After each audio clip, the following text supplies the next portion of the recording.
अब बात करते हैं torque and current loop in a uniform magnetic field. देखो मान लो कि ये एक मैग्नेटिक फील्ड है।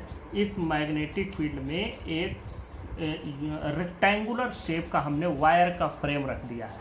इस फ्रेम की लेंथ है b और इसकी ब्रेथ है a, और जो इसमें करंट फ्लो हो रहा है, करंट की वैल्यू है I करंट इसमें पूरा फ्लो हो रहा है, जिसमें इस तरफ से जा रहा है, इस तरफ से आ रहा है। Current through out the frame is I। यह मैग्नेटिक फील्ड है। मैग्नेटिक फील्ड इस बोर्ड के ठीक पैरेलल डायरेक्शन में है। अब देखो जो इसके डिफरेंट आर्म्स हैं, इनको नाम भी दे दो कुछ। जैसे इसको हम नाम दे देते हैं P, Q, इसको R, इसको S। P, Q, R, S ये हमने नाम दे दिया। अब देखो जो इन पर फोर्स लग रहा है, बस उनकी बात हम लोग करते हैं। मैग्नेटिक फील्ड में कोई भी करंट कैरिंग कंडक्टर रखते हैं तो उस पर फोर्स लगता है, ये आपको पहले से मालूम है। फोर्स की डायरेक्शन फ्लेमिंग के लेफ्ट हैंड रूल से हमको पता चल जाती है। तो हम इस वाले आर्म पर बात करते हैं कि इस पर फोर्स किस डायरेक्शन में लगेगा। देखो करंट, अगर हम फ्लेमिंग्स लेफ्ट हैंड रूल लगाएं तो क्या होता है, ये सेंटर फिंगर करंट को रिप्रेजेंट करता है, ये फील्ड को रिप्रेजेंट, फील्ड की डायरेक्शन में है। करंट इसमें डाउनवर्ड है इस वाले आर्म में, तो इधर डाउनवर्ड है भी, तो फोर्स किधर लग रहा है, ऊपर की ओर, मतलब ऐसे इस डायरेक्शन में इस पर अपवर्ड डायरेक्शन में फोर्स लगेगा। अब बात करते हैं इसमें, तो इसमें सिर्फ एक चीज चेंज हो जाएगी, क्या, जो डायरेक्शन ऑफ करंट है वो उधर की ओर हो जाए, तो जो फोर्स की डायरेक्शन है ये डाउनवर्ड हो जाएगा। तो मतलब इस पर डाउनवर्ड डायरेक्शन में है और इस पर अपवर्ड डायरेक्शन में है, दोनों पर जो फोर्स लग रहा है। अब देखो जो ये प्लेन है, ये कॉइल का जो प्लेन है, प्लेन पर एक परपेंडिकुलर ड्रा किया है हमने n, उसके और मैग्नेटिक फील्ड के बीच में एंगल है थीटा। यह अच्छे से समझ लेना कि यह जो हमने बात किया कि यह जैसे मान लो कि यह हम अगर मान लें, इसको मान लें कि रेक्टेंगुलर फ्रेम, तो जो इस पर परपेंडिकुलर है, नॉर्मल इस पर इस डायरेक्शन में है, जस्ट इसी पर परपेंडिकुलर हमने एक नॉर्मल ऐसे ड्रा कर दिया। इसके और मैग्नेटिक फील्ड के बीच का एंगल है थीटा। अब जब ये इस तरह का फोर्स इस पर लगेगा तो इस पर फोर्स की वैल्यू क्या होगी, फोर्स की वैल्यू हो जाएगी F इज इक्वल टू, ये भी आप लोगों ने फार्मूला पढ़ा है, F is equal to I/B/L sine theta, ये फार्मूला आपका पढ़ा हुआ है। यहाँ पर देखो क्या हो जाएगा, यहाँ पर करंट तो I ही है, मैग्नेटिक फील्ड B ही है, ये है लेंथ B, स्मॉल b, इसकी लेंथ हमने ले ली। हम इस पर बात कर रहे हैं PQ और RS पर, B और साइन 90 डिग्री। क्यों, क्योंकि अगर ये है तो देखो मैग्नेटिक फील्ड इस पर ऐसे है, करंट इसमें ऐसे जा रहा है, तो मैग्नेटिक फील्ड इस पर भी 90 डिग्री पर है और इस साइड पर भी 90 डिग्री पर है। मतलब ये PQ और ये RS दोनों पर 90 डिग्री पर फोर्स है, इसलिए 90 डिग्री का इस पर फोर्स लगेगा। बस दोनों पर फोर्स इतना ही लगेगा, मैग्नीट्यूड इतना ही होगा, क्वांटिटी फोर्स की इतनी ही होगी, सिर्फ डायरेक्शन इस पर इनवर्ड है और इस पर आउटवर्ड है, इसी पर अपवर्ड है, इस पर डाउनवर्ड है। तो ये हो गया, और ये फोर्स हो जाएगा I, ये फोर्स की वैल्यू हो जाएगी I/B/B, ये फोर्स की वैल्यू आ गई। अब चूंकि दो इक्वल एंड अपोजिट फोर्सेज अगर कहीं काम कर रहे हैं, किसी एक ही ऑब्जेक्ट पर दो इक्वल एंड अपोजिट फोर्सेज काम करते हैं, तो ये देखो ये किधर से लग रहा है, एक इधर से लग रहा है, तो ये मिल करके एक कपल ऑफ फोर्स बनाते हैं and it produces a torque. Torque मतलब ये इसको घुमाने का प्रयास करेगा। जब इस पर इक्वल एंड अपोजिट फोर्स लगाएंगे तो ये इसको ऐसे रोटेट कराएगा, टर्न कराएगा। तो किसी फोर्स के टर्निंग इफेक्ट को हम लोग कहते हैं torque. Torque is called turning effect of force. तो टार्क की वैल्यू क्या होती है, टार्क की वैल्यू होती है आइदर फोर्सेज, दो फोर्स लग रहे हैं तो उनके बीच में either forces and multiplied by the perpendicular distance between them. तो हम लोग परपेंडिकुलर डिस्टेंस निकालने के लिए यहीं बगल में एक और फिगर ड्रा कर लेते हैं। ये देखो यहाँ पर मान लो F1 है इधर की ओर और इधर की ओर है नीचे की डायरेक्शन में F2 है। ये तो दोनों फोर्सेज हो गए F1 और F2। अब बात करते हैं कि इनके बीच में अगर ये नॉर्मल है, ये नॉर्मल हो गया और ये मैग्नेटिक फील्ड हो गया और इसके साथ ये बनाया एंगल थीटा, और ये इनके बीच की डिस्टेंस क्या होगी, जितना ये है A, तो यह पूरा हो गया A, यहाँ से लेकर के यहाँ तक A हो गया। तो अगर हम इनके बीच में परपेंडिकुलर डिस्टेंस निकालें, लाइन ऑफ एक्शन दोनों फोर्सेज के, इनके बीच का परपेंडिकुलर डिस्टेंस ये होगा, इनके बीच का परपेंडिकुलर डिस्टेंस आएगा ये।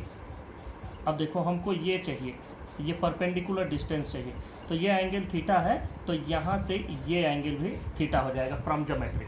और ये पूरी साइड इसकी लेंथ है ए, तो यह ए है यहाँ से लेकर के पूरा यहाँ तक, तो ये है, तो इसकी वैल्यू कितनी हो जाएगी, हम लोग अगर इसको कैलकुलेट करें साइन थीटा से, तो sine theta is equal to हो जाएगा, यहाँ मैं किनारे आपको बता देता हूँ, sine theta is equal to ये वाली डिस्टेंस कुछ भी मान लो p डिवाइडेड बाई ये a हाइपोटेन्यूज, तो p इज इक्वल टू क्या हो जाएगा, a साइन थीटा।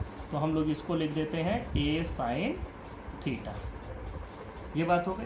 तो अब हम लोग टार्क कैलकुलेट कर लेंगे। टार्क कितना आएगा, देखो टार्क की वैल्यू आ जाती है आइदर फोर्सेज, मतलब आई बी बी दोनों फोर्सेज हैं, आई बी बी, और इनके बीच का परपेंडिकुलर डिस्टेंस मतलब a साइन थीटा, और ये b इंटू ए इस पूरे कॉइल का एरिया हो जाएगा। तो ये वैल्यू आ जाएगी आई बी ए साइन थीटा। तो यह हमारा टार्क का फार्मूला आ जाएगा। यह एक टर्न वायर से हुआ है, अगर इसी वायर के n टर्न्स हों तो फिर टार्क की वैल्यू कितनी आ जाएगी, N I A B sine theta. अब जो यहाँ पर वैल्यू आ रही है, इस वैल्यू में अगर आप ध्यान से देखें तो n मतलब नंबर ऑफ टर्न इस कॉइल की प्रॉपर्टी है, करंट इसी कॉइल में फ्लो होने वाला करंट है, ये भी इसी की प्रॉपर्टी है, एरिया इसी की प्रॉपर्टी है, सिर्फ b अलग है, और थीटा तो उस पर एंगल है, वो तो अलग अलग रोटेशन पर अलग अलग वैल्यू आती जाएगी। तो N I A is the property of coil, और इस प्रॉपर्टी को हम लोग कहते हैं magnetic dipole moment. This is known as m is equal to N I A, this is called magnetic dipole moment. इसको मैग्नेटिक डाइपोल मोमेंट कहते हैं। तो अगर इसको m लिख देंगे तो टार्क की वैल्यू कितनी हो जाएगी, m b साइन थीटा, और अगर हम इसको वेक्टर फॉर्म में लिखेंगे तो it will be m cross b। ये फार्मूला आपका बनेगा। इसी फार्मूले को हम लोग ठीक से लिख लेते हैं। अच्छा, एक बात और भी इसी के साथ, यहाँ पर जो ये वाले हमारे पास रेक्टेंगुलर में हमने इस साइड की बात की, इस साइड की बात की, इस साइड पर कौन सा फोर्स लगेगा, इस साइड पर भी फोर्स लगेगा, लेकिन जो इस पर फोर्स लगेगा और जो इस पर फोर्स लगेगा वो ये कहीं डायरेक्शन में होगा। देखो यहाँ पर मैग्नेटिक फील्ड की वैल्यू किधर है, इस तरफ है, मैग्नेटिक फील्ड इधर है, इसमें करंट की वैल्यू इस डायरेक्शन में है, तो फोर्स तो अब अगर हम करंट की डायरेक्शन इसमें ऐसे कर दें, कॉइल को ध्यान से देखना, कॉइल को हमने ऐसे कर दिया तो इसमें करंट की वैल्यू इस डायरेक्शन में हो गई, और इस पर जो फोर्स मैग्नेटिक फील्ड है ये इस डायरेक्शन में हो गया, 4 फिंगर की डायरेक्शन में, करंट इस डायरेक्शन में, तो फोर्स इस पर किधर लग रहा है, थंब की डायरेक्शन में, इस तरफ। उसी में अब जब इसी को आप यहाँ लेकर के जाएंगे तो यहाँ पर देखो जो करंट की वैल्यू होगी, यहाँ पर देखो करंट का डायरेक्शन इधर है, तो इस वाले जो क्यू आर हमको साइड मिला, इस पर फोर्स इनवर्ड लगा, और इस पर जो करंट की डायरेक्शन हो जाएगी उसकी डायरेक्शन ये हो जाएगी। तो अगर इस पर इनवर्ड होगा तो इस पर आउटवर्ड होगा। ध्यान से देखो, मैग्नेटिक फील्ड इधर ये है, ये इस डायरेक्शन में ऐसे हो जाएगा, ध्यान से देखो इस तरीके से हो जाएगा। क्यों? क्योंकि यहाँ पर ये जो फिंगर है मिडिल फिंगर, या इसमें इस डायरेक्शन में करंट को ऊपर की ओर बता रही है, ये 4 finger represent the direction of field and this represent the direction of current. तो ये ऐसे हो जाए अगर परपेंडिकुलर रखते हैं तो इसका मतलब इसमें इनवर्ड, इसमें आउटवर्ड, मतलब या हम ये कहें कि इस पर जो फोर्स लग रहा है वो इस दिशा में और इस पर जो फोर्स लग रहा है इस दिशा में, दोनों हैं तो इक्वल एंड अपोजिट। यह फोर्स दोनों इक्वल एंड अपोजिट ही होंगे। इसको हमने नाम दिया भी है, इसको हमने नाम दिया भी है यहाँ पर F3 एंड F4। तो ये दोनों, यह इस डायरेक्शन में होगा या इस डायरेक्शन में होगा, तो इन दोनों फोर्सेज की जो वैल्यू आएगी वो इक्वल एंड अपोजिट आएगी, लेकिन कोलीनियर हो जाएंगे एक ही डायरेक्शन में। जैसे ये चीज़ रखी गई हो और इसी पर फोर्स एक इधर लगा रहा हो, एक इधर लगा रहा हो, दोनों इसको खींच रहे हो, तो ये कहीं नहीं जाएगा अगर दोनों का फोर्स बराबर है। यहाँ दोनों की वैल्यू बराबर ही आएगी, लेकिन दोनों एक ही डायरेक्शन में है, इनका लाइन ऑफ एक्शन एक ही है, इसलिए ये कपल नहीं फॉर्म करेंगे, बल्कि इस पर PQ और RS पर लगने वाला ही कपल फॉर्म करेगा। तो इस तरह से हमको ये वैल्यू मिल जाती है मैग्नेटिक फील्ड की। इसको हम लोग लिख लेते हैं। देखो इसको हमने लिख दिया है, आप लोग ध्यान से देख लें। Consider a rectangular loop P Q R S placed in a uniform magnetic field. The forces F3 and F4 on sides Q R and S P, Q R ये है, एस पी ये है, are equal and opposite to each other, but their line of action is the same. Hence, F3 and F4 cancel each other and do not form a couple. Couple बनाने के लिए जरूरी है कि उनका line of action different, अलग अलग। तो अब देखें, यहाँ पर अगली बात करते हैं। Sides PQ and RS are always perpendicular to magnetic field B. Therefore, magnitude of forces F1 and F2 on these two sides is given by, देखो F1 और F2 दोनों एक ही बराबर होंगे और F1 equal to F2, magnitude सिर्फ लिखा जा रहा है, डायरेक्शन तो आपको मालूम है, ये वही हैं, ये वाले साइड हैं, ये देख लेना फिर से, ये वाले साइड है, मैग्नेटिक फील्ड ऐसे है और ये साइड ऐसे है, तो ये दोनों, ये इसके परपेंडिकुलर, ये भी साइड ऐसे है, ये भी मैग्नेटिक फील्ड के परपेंडिकुलर। तो F1 and F2 is equal to I B, यल की जगह हम लोग इसकी लेंथ लिखेंगे। तो देखो इसकी लेंथ हमारे पास क्या है, इसकी लेंथ है बी, बी हमने मानी, I B B sine 90 degree is equal to I B B. यह हो गया दोनों पर लगने वाला फोर्स का मैग्नीट्यूड। डायरेक्शन से कोई मतलब नहीं है, ये दोनों फोर्सेज इक्वल तो हैं लेकिन अपोजिट डायरेक्शन में है। देखें, according to Fleming's left hand rule F1 and F2 are equal in which F1 is normal inward while F2 is normal outward. Thus F1 and F2 form a couple which exerts a torque given by, ये torque की value क्या होती है, torque is equal to either force into the perpendicular distance between the line of action of two forces. अब बात कर लो torque के फार्मूले की। टॉर्क का आइदर फोर्स, फोर्स कितना है, आई बी बी, तो बात करते हैं force I B B into perpendicular distance. अभी हमने इस फिगर में आपको बताया कि perpendicular distance line of action के बीच की हो जाएगी ए साइन थीटा, तो ये रख देते हैं, ये वैल्यू आई ए साइन थीटा। अब देखो इसमें B इंटू ए मिल करके बन जाएगा इस रेक्टेंगुलर कॉइल का एरिया, तो आई बी ए साइन थीटा।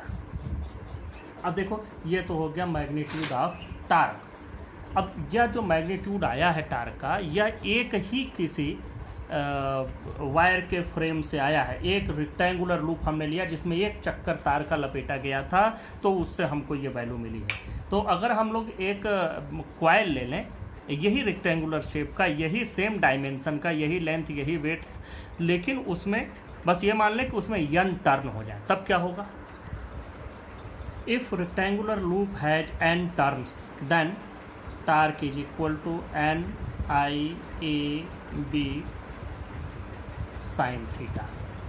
ये वैल्यू आ जाएगी आपके टार्क की। इसमें भी आपको थोड़ा सा एक बात और भी समझ लेना है कि n क्या है, नंबर ऑफ टर्न्स, मतलब ये उस कॉइल की, ये उस लूप की प्रॉपर्टी है। करंट, उस लूप में फ्लो होने वाला करंट ही है, वो भी उस लूप की प्रॉपर्टी हो गई। एरिया, यह उस लूप की एरिया है, यह भी इस लूप की ही प्रॉपर्टी है। यहाँ पर लिख भी लो where A is equal to area of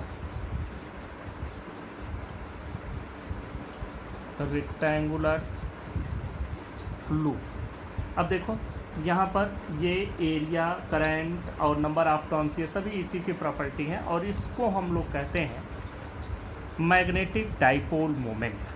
तो इसको हम लोग एक अलग नाम दे देते हैं और उस पूरे कॉइल का magnetic dipole moment NIA is equal to M is equal to NIA equal to M equal to magnitude of magnetic dipole moment. यह है मैग्नेटिक डाइपोल मोमेंट, उसका मैग्नीट्यूड सिर्फ हमने लिखा है, डायरेक्शन की बात नहीं की गई है। तो टार्क इज इक्वल टू हम लोग लिख सकते हैं एम बी साइन थीटा। अब आपको मालूम होगा, पहले क्लास 11th में आप पढ़े हुए हैं कि टार्क एक वेक्टर क्वांटिटी है। आगे दो क्वांटिटी का प्रोडक्ट है, sine of angle between them इसके साथ, तो अब आपको ये पता चल गया होगा कि ये इन दोनों के क्रॉस प्रोडक्ट के बराबर होगा। मतलब in the vector form torque can be written as torque is equal to m cross b। This is the formula for the torque. देखो ये टार्क का फार्मूला हो गया N I A B sine theta, N I A का मतलब M B sine theta and torque is equal to M cross B in the vector form. अब बात करते हैं कि थीटा की वैल्यू अगर 0 डिग्री होगी तब क्या होगा। को मालूम है ये टार्क तुरंत 0 हो जाएगा या मिनिमम टार्क, तो हम लोग लिखते हैं केस 1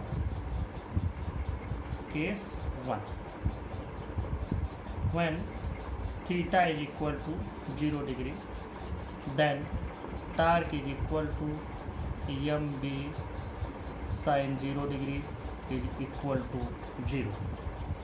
यह कब हुआ, जबकि plane of rectangular loop is perpendicular to magnetic field. अब बात आई कि थीटा इक्वल टू 0 है तो लूप तो पैरेलल होना चाहिए, नहीं, थीटा एंगल है, थीटा एंगल को ही समझाना है मुझे आपको। थीटा एंगल समझ लो जिससे आपकी कन्फ्यूजन दूर हो जाए। मान लो ये मैग्नेटिक फील्ड हो गया, ये मैग्नेटिक फील्ड हो गया B, और यह इसमें रखा हुआ कॉइल हो गया, यह रेक्टेंगुलर लूप हमने इसमें रखा। अब जो थीटा एंगल बना है वह इस पर परपेंडिकुलर या इस पर नॉर्मल ड्रा किया गया है। इस जो पूरा हमारे पास लूप है, इस लूप का प्लेन है, ये प्लेन है, इस प्लेन पर परपेंडिकुलर ड्रा कर दो या नॉर्मल ड्रा कर दो, उसके और मैग्नेटिक फील्ड के बीच में बना हुआ एंगल थीटा है। जहां मैंने थीटा लिखा है वहां आप एक बार देख भी लीजिए। Theta is the angle between normal drawn to the plane of rectangular loop and magnetic field, इन दोनों के बीच का एंगल। तो अब देखो यह एंगल 0 डिग्री होने का क्या मतलब, 0 डिग्री तो तब होगा जब ये ऐसे हो जाए, मतलब कि इस पर जो इसके प्लेन पर नॉर्मल ड्रा किया जाए वो और मैग्नेटिक फील्ड दोनों एक ही डायरेक्शन में हो जाए। तो दोनों एक ही डायरेक्शन में तब होंगे जब इसका पूरा प्लेन, ये प्लेन अब इस मैग्नेटिक फील्ड के परपेंडिकुलर हो जाए, तब इस पर ड्रा किया गया नॉर्मल और मैग्नेटिक फील्ड के बीच में एंगल बनेगा 0 डिग्री। तो इसका मतलब जब यह थीटा इक्वल टू 0 होगा तो the plane of rectangular loop will be perpendicular to the direction of magnetic field and in this case the rectangular loop will experience minimum torque और अबाउट नो टार्क। ये मैंने लिख दिया, the torque is minimum when the plane of loop is perpendicular to the magnetic field. और जब ये समझ में आ गया है तो केस 2 आपको समझ में आ जाएगा। When theta is equal to 90 degree then torque is equal to M B sine 90 degree, मतलब M B this is maximum torque, this is maximum torque. और ये मैक्सिमम टार्क तब आया है जब एंगल थीटा 90 डिग्री। इसका मतलब कि जो प्लेन होगा वो प्लेन कहाँ होगा, अब पैरेलल हो गया मैग्नेटिक फील्ड के। देखो जब थीटा 0 था तो plane is perpendicular to the magnetic field, लेकिन थीटा 90 हो गया। थीटा 90 होने का क्या मतलब, मैं एक बार फिर समझा दूँ। यह मैग्नेटिक फील्ड हो गया, यह इस पर रखा गया लूप हो गया, और यह लूप का प्लेन हो गया, इस प्लेन पर नॉर्मल ड्रा किया गया, इस नॉर्मल और इस मैग्नेटिक फील्ड के बीच का एंगल है थीटा। अब देखो अभी तो ये क्या था, ऐसे था, मतलब 0 डिग्री था, ये एंगल 0 डिग्री था जब दोनों एक डायरेक्शन में हो गए, बी और ये नॉर्मल। अब क्या है, इनके बीच का एंगल 90 डिग्री, मतलब ये ऐसे होगा। तो इसका मतलब जो इसका प्लेन है, प्लेन ऑफ द लूप, ये क्या होगा, इसके मैग्नेटिक फील्ड के जस्ट पैरेलल हो जाएगा। इसको भी लिख लेते हैं, the torque is maximum when the plane of the loop is parallel to the magnetic field. तो ये दोनों केस हो गए, case 1 and case 2। You have to note down these 2 cases. इसी पर बेस्ड है कुछ डिवाइसेज जैसे गैल्वेनोमीटर, तो अभी हम आगे उसकी स्टडी करते हैं।